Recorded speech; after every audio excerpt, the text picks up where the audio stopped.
Hello and welcome to exam ready. दोस्तों, SSC CHSL का exam काफ़ी नज़दीक है।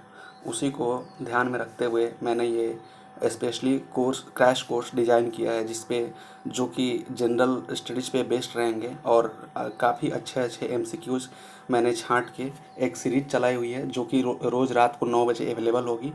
तो आप लोग इसे देखिए और आपको इससे ज़रूर बेनिफिट मिलेगा, पक्का बेनिफिट मिलेगा। और मुझे सपोर्ट करने के लिए, मेरे इस एफ़र्ट को सपोर्ट करने के लिए आप चैनल को सब्सक्राइब कीजिए और ज़्यादा से ज़्यादा शेयर कीजिए। तो चलिए शुरू करते हैं। Question number 1, when was the Punjab land alienation act passed? When was the Punjab भूमि अलगाव अधिनियम कब पारित हुआ था? तो इसके चार ऑप्शन है: 1850, सेकंड ऑप्शन है 1895, थर्ड ऑप्शन है 1900 और फोर्थ ऑप्शन है 1905। तो मैं यहाँ पे 2 सेकंड का पॉज लूँगा और आप आंसर दीजिए और फिर उसके बाद मैं सही आंसर बताऊँगा। तो आशा करता हूँ आप लोगों ने आंसर दे दिया होगा। तो इसका आंसर है 1900, 1900 में जो पंजाब लैंड एलियनेशन एक्ट जो पास हुआ था, पंजाब भूमि अलगाव अधिनियम, वो 1900 में पास हुआ था। 1900 में पास हुआ था। Next question, the department of state was established under whose leadership? राज्य विभाग की स्थापना किसके नेतृत्व में की गई थी? तो इसके चार ऑप्शन हैं: ए महात्मा गांधी, बी जवाहरलाल नेहरू यानी जवाहरलाल नेहरू, सी जीबी पंत, डी सरदार पटेल। तो इसका सही आंसर है, आप सही आंसर दीजिए, उसके बाद मैं बताऊंगा सही आंसर। तो इसका सही आंसर जो है वो है सरदार पटेल, डी सरदार पटेल, सॉरी सरदार पटेल। तो ये जो डिपार्टमेंट ऑफ स्टेट है वो इस्टेब्लिश हुआ था किसके लीडरशिप में? तो सरदार पटेल जी के लीडरशिप में डिपार्टमेंट ऑफ स्टेट यानी कि राज्य विभाग की स्थापना की गई थी। नेक्स्ट क्वेश्चन है, the UN international day of neutrality is marked on which day annually?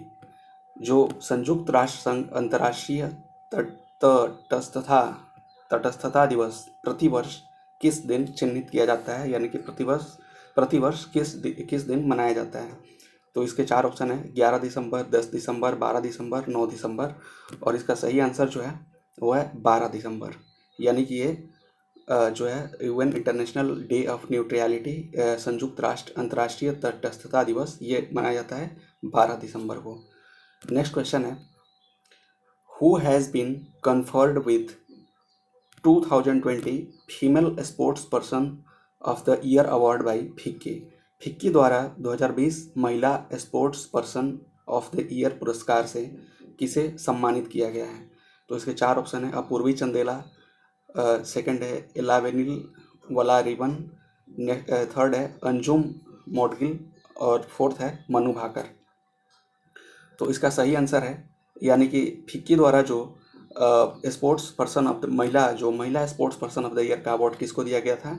ये एलावेनिल वालेरियम को। और ये जो है ये शूटिंग से संबंधित है। तो शूटिंग से संबंधित है तो दोस्तों आप कमेंट करके ये बताइए कि जो male sports person of the year FICCI के द्वारा दिया गया था वो किसे दिया गया था। नेक्स्ट क्वेश्चन है, which of the which officer of the government of India has the right to take part in proceedings of Parliament of India even though he is not a member? इसका मतलब ये है कि कौन सा government का कौन सा ऑफिसर है गवर्नमेंट ऑफ इंडिया का, जो कि पार्लियामेंट यानी कि जो संसद की प्रोसीडिंग है, जो संसद की कार्यवाही है, उसमें पार्ट ले सकता है, उसको ये अधिकार है कि उसमें वो पार्टिसिपेट कर सकता है, लेकिन वो पार्लियामेंट का मेंबर नहीं होता। तो इसके चार ऑप्शन है: एक है वाइस प्रेसिडेंट, सेकंड है attorney general of India, third है कंपट्रोलर एंड ऑडिटर जनरल, और फोर्थ है election commissioner.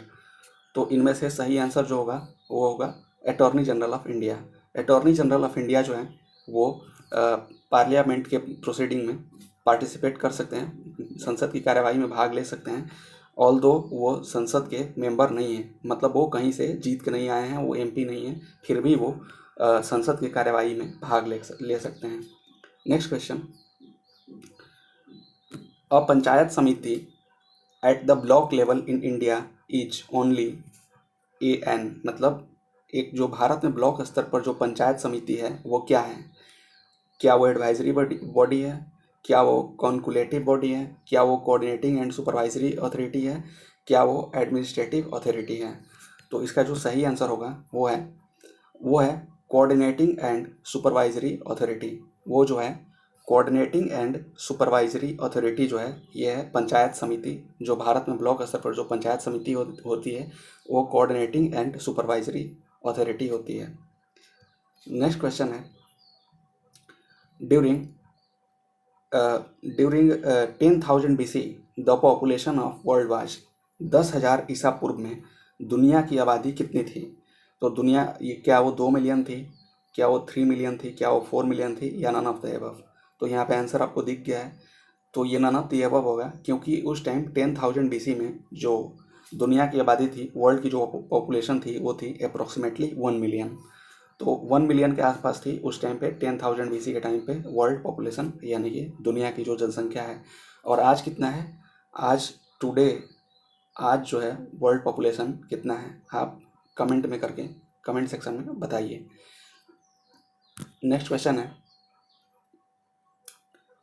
Cocos plate, Cocos plate lies between, Cocos plate जो है वो किसके किसके बीच में लाई करता है, यानी कि किसके किसके बीच में है कोकोस प्लेट? तो ये जो पहला ऑप्शन यही सही है, central America and Pacific plate में जो है वो कोकोस प्लेट लाई करता है। नेक्स्ट क्वेश्चन है, the element excreted through human sweat, मानव पसीने के माध्यम से उत्सर्जित तत्व है। जो हमारे गर्मियों में या फिर जब हम दौड़ लेते हैं तो हमारे शरीर से जो पसीना निकलता है उसमें कौन कौन सा तत्व पाया जाता है? पहला है सल्फर, दूसरा है आयरन, मैग्नीशियम, या नन ऑफ द एबव? तो इसका सही आंसर जो है वो है नन ऑफ द एबव। वैसे तो टेक्निकली यहाँ पे नन ऑफ द एबव होगा, क्योंकि यहाँ पे एक से ज़्यादा आंसर इसमें सही हैं। तो हमारे जो पसीने से जो निकलता है, आयरन भी निकलता है और मैग्नीशियम भी निकलता है। सल्फर नहीं निकलता है, लेकिन आयरन और मैग्नीशियम ये दोनों निकलता है, तो इसलिए ये नन ऑफ द एबव सही आंसर होगा। और ये सही आंसर होगा ये दोनों, कि आयरन और मैग्नीशियम हमारे पसीने के माध्यम से उत्सर्जित तत्व हैं। नेक्स्ट क्वेश्चन है, ब्लू विट्रॉल, ब्लू विट्रॉल यानी कि नीला विट्रॉल यानी कि नीला थोथा ब्लू विट्रॉल इज केमिकली, ये रासायनिक रूप से क्या होता है जो ब्लू विट्रॉल होता है? क्या वो सोडियम सल्फेट होता है? क्या वो निकेल सल्फेट होता है? क्या वो कॉपर सल्फेट होता है? क्या वो आयरन सल्फेट होता है? तो यहाँ पे सही आंसर जो है ये है कॉपर सल्फेट। कॉपर सल्फेट का जो फॉर्मूला है CuSO4। तो CuSO4 जो है ये कॉपर सल्फेट जो है उसी को ब्लू विट्रॉल भी या फिर नीला विट्रॉल भी कहते हैं। नेक्स्ट क्वेश्चन है, who wrote the pamphlet now और नेवर, किसने जो पैम्पलेट है वो नाउ और नेवर जो पैम्पलेट है यानी कि अभी या कभी नहीं, ये पैम्पलेट किसने लिखा था? तो आपके ऑप्शन है, फर्स्ट है मोहम्मद जिन्ना, सेकंड है मोहम्मद इकबाल, थर्ड है रहमत अली, फोर्थ है काफ़ी खान। तो इनमें से क्या सही आंसर होगा? तो इसमें से सही आंसर जो होगा ये होगा रहमत अली। तो जो रहमत जो अली थे उन्होंने ये पम्फलेट ये लिखा था कि नाउ और नेवर, अभी या कभी नहीं। नेक्स्ट क्वेश्चन है, who declared Sati Sati illegal, किसने सती को अवैध घोषित किया? तो सती प्रथा आप लोगों को मालूम होगा दोस्तों, कि जैसे जो पहले जो औरतें होती थी और उनके हस्बैंड अगर उनके हस्बैंड का जो डेथ हो जाता था, तो उनके साथ उनकी चिता में उनकी जो औरतें, उनकी जो वाइफ थी, वो भी उनके साथ उनकी चिता में जिंदा जो है वो चली जाती थी उनके साथ, मतलब वो भी मर जाती थी। तो ये जो प्रथा था, ये सती प्रथा जो था, किसको इलीगल यानी कि अवैधानिक अवैध किसने घोषित किया? तो आपके चार ऑप्शन हैं, पहला है वॉरेन हेस्टिंग्स, सेकंड है विलियम बेंटिक, थर्ड है कार्नवालिस और फोर्थ है कर्जन। तो ये इसमें जो सही आंसर है ये है विलियम बेंटिक। तो विलियम बेंटिक ने जो है जो सती प्रथा था, उस टाइम का जो सती प्रथा था उसको इलीगल डिक्लेयर किया था। नेक्स्ट क्वेश्चन है, who has sorry who has the who is the highest civil services officer of the central government. जो केंद्र सरकार है, केंद्र सरकार का सबसे सर्वोच्च जो सिविल सेवा अधिकारी है, सर्वोच्च सिविल सेवा जो अधिकारी है वो कौन है? तो जो केंद्र के सर्वोच्च सिविल सेवा अधिकारी जो हैं, इनमें 4 ऑप्शन आपको दिया गया है। पहला ये है रघु शर्मा, दूसरे ये हैं बी.डी. काला, और तीसरे ये हैं प्रसादी लाल मीणा, और चौथे हैं डॉक्टर हर्षवर्धन। तो आप लोगों ने देख लिया होगा कि ये जो केंद्र सरकार का जो सेंट्रल गवर्नमेंट का जो सर्वोच्च सिविल सेवा अधिकारी होता है वो होता है कैबिनेट सेक्रेटरी। तो ये आज के समय कैबिनेट सेक्रेटरी हमारे कौन हैं? ये हैं B D. Kala. Next question, vote on account is meant for. Vote on account का मतलब क्या होता है? तो ये इसका क्या मतलब होता है? क्या ये होता है vote on the report of CAG to meet unforeseen expenditure. C option है appropriating funds pending passing of funds, और फोर्थ है बजट। तो इसमें जो सी ऑप्शन है ये सही है। ये होता है जो वोट ऑन अकाउंट का मतलब होता है कि appropriating funds pending passing of budgets. ठीक है। नेक्स्ट क्वेश्चन है, Asian development bank has launched the Asia Pacific vaccine facility. Asian development bank ADB जो है, एडीबी ने लॉन्च किया है Asia Pacific vaccine access facility, जिसका नाम है एपी वैक्स। तो इसने जो लॉन्च किया है इसमें इन्होंने how much amount has been earmarked for the facility. तो इन्होंने जो एपी वैक्स फैसिलिटी जो शुरू किया है एशियन डेवलपमेंट बैंक ने, तो उसके लिए उसने कितना पैसा मतलब एलोकेट किया है, कितना पैसा लगाया है? तो पहला ऑप्शन है आपका $9 million, $8 million second option, third option है $7 मिलियन, और $10 मिलियन। तो यहाँ पे जो सही आंसर है ये है $9 बिलियन। तो जो $9 बिलियन यानी कि 9 बिलियन यूएस डॉलर जो है वो एशियन डेवलपमेंट बैंक ने एपी वैक्स फैसिलिटी, जो कि जिसका फुल फॉर्म है Asia Pacific vaccine access facility, AP Vax के लिए एलोकेट किया है। और एडीबी का जो हेडक्वार्टर है वो है फिलीपींस में, मनीला फिलीपींस में एडीबी का हेडक्वार्टर है। नेक्स्ट क्वेश्चन है, who is in which one of the following minerals India leads in production in the world। तो जो इंडिया है इनमें से किस मतलब खनिज में, किस मिनरल में जो है वर्ल्ड में लीड करता है प्रोडक्शन, यहाँ पे मतलब भारत में सबसे ज़्यादा होता है। निम्नलिखित में से किस खनिज में भारत विश्व में उत्पादन का नेतृत्व करता है, यानी कि सबसे ज़्यादा वो यहाँ उत्पादन होता है? तो ए है शीट माइका, बी है कॉपर, सी है जिप्सम, या डी आयरन ओर। इनमें से क्या सही है? तो इनमें से जो सही है शीट माइका। शीट माइका यानी कि जो अभ्रक होता है, अभ्रक जिसको हम लोग कहते हैं, उसमें जो है भारत जो है विश्व में उत्पादन का नेतृत्व करता है, यानी कि भारत में सबसे ज़्यादा शीट माइका यानी कि अभ्रक उत्पादन होता है, प्रोडक्शन होता है।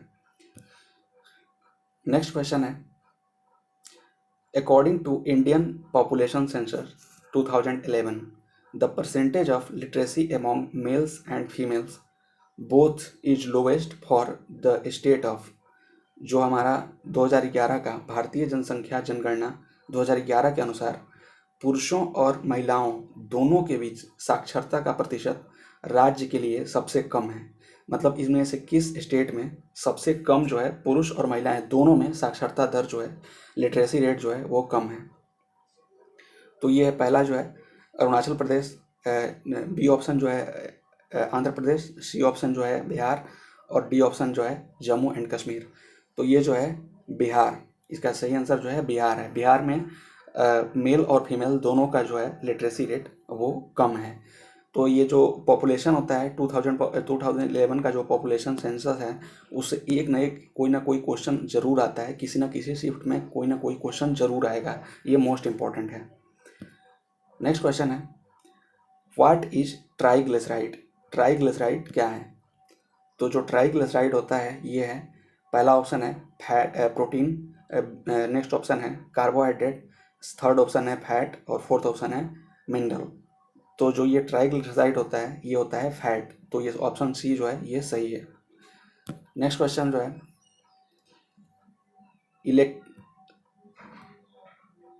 Electro electroencephalogram EEG is used in monitoring. निगरानी में इलेक्ट्रोइंसेफेलोग्राम ईईजी का उपयोग किया जाता है। तो किसके इसमें निगरानी में, यहाँ पे ऑप्शन 4 ऑप्शन है, हार्ट की निगरानी में, या लीवर की निगरानी में, या पैनक्रियाज की निगरानी में, या ब्रेन की निगरानी में। इन चारों में से किन की निगरानी में ईईजी यानी कि इलेक्ट्रोएन्सेफेलोग्राम का यूज़ होता है। तो इसमें जो ब्रेन होता है, दिमाग की जो है मॉनिटरिंग करने के लिए, ब्रेन की मॉनिटरिंग करने के लिए, ब्रेन का देखभाल करने के लिए, निगरानी करने के लिए जो है ईईजी